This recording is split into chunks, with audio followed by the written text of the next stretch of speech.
ओडिशावासी BJD सरकार को राज्य विताड़ित कर तेणु सुलता देव निजर अस्तित्व बचापी निजर परिचय बचापी अत्यंत हास्यास्पद कथा सोशल मीडिया छाड़ी जगन्नाथ उपर जहाँ विवृत्ति से देते गतकाली से निजे जाना दरकार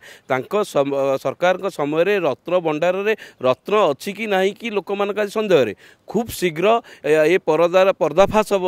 रत्न भंडार रत्न अच्छी ना आम जहाँ जाना लोक जहाँ आलोचना होशावासी ये बीजेडी जो 24 वर्ष सरकार रहिले जगन्नाथ रत्न भंडार सुरक्षित नथिला एवं रत्न भंडार नाही बोली लोक अनुमान करछन्ती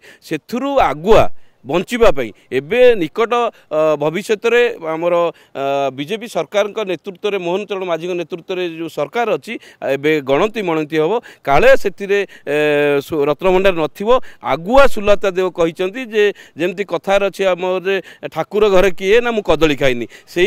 ताल को मेल करने आज सुलता देव अत्यंत हास्यास्पद कहते आपड़ देखिए ये सरकार जो दुर्नीति भ्रष्टाचार कर जगन्नाथ को लेकिन जो अवहेला कर जगन्नाथ पर जो अत्याचार कर तार पर्दाफाश हम से बचापी सुलता आगतुरा ये एक स्टेटमेंट कहते जहाँ को ओडिशावासी अत्यंत हास्यास्पद कथा बोली आज ओडिशा रे चर्चा है। जदि आपंक आम भिडी भल लगा तेब आम चैनल को लाइक शेयर और सब्सक्राइब करने को जमा भी भूलु नहीं।